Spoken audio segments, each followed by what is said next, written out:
Պարոն Փաշինյան, ձեր քաղաքական հակառակորդները,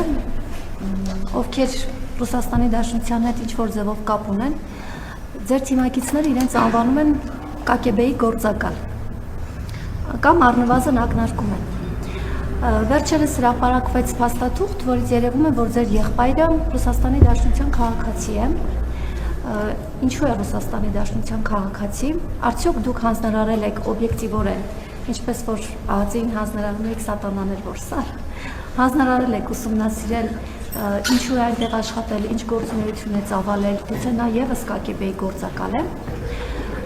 Վերադառնալով Արամ Հովհաննիսյանի հետ կապված հարցին, Արամ Հովհաննիսյանի որդի Հրաչյա Հովհաննիսյանը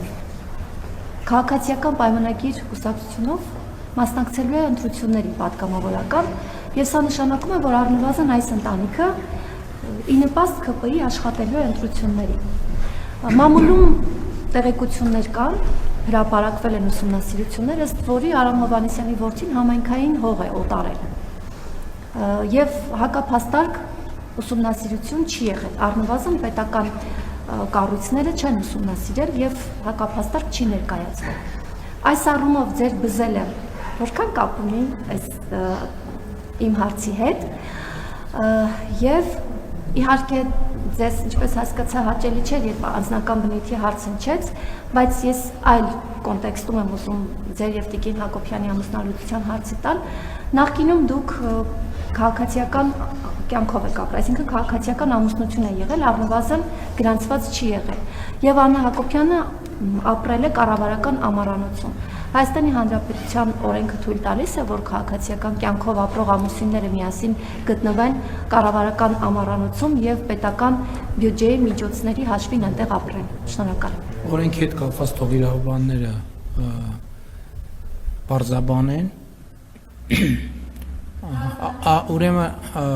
Ուրեմն դուք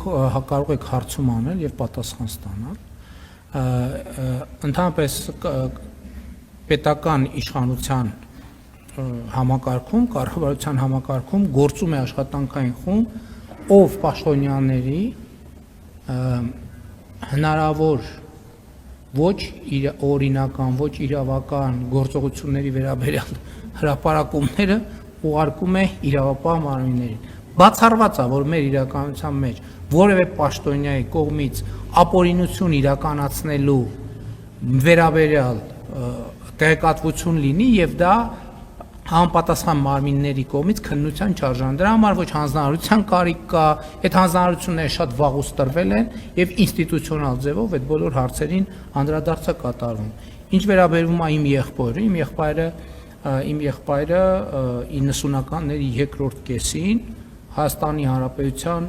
100 հազարավոր քաղաքացիների նման արտագաղթել է Հայաստանից եւ ապրել է Հայաստանում։ Իմիջիայլոց այդ թեման քանի որ շատ է շոշափվում նաեւ ասում են, որ ընտրությունների ժամանակ Ռուսաստանից մարդկանց են բերելու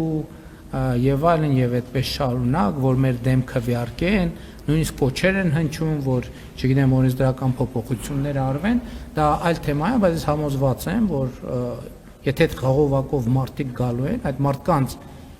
ճնշող մեծամասնությունը քվեարկելու է քաղաքացիական պայմանագիր կուսակցության օգտին, որովհետև նրանք չեն կարող քվեարկել իրենց արտագաղթի օգտին, նրանք կարող են քվեարկել իրենց ներգաղթը ապահովելու օգտին մի երևույթ, որը 2025 թվականին արդեն իսկ սկսվել է։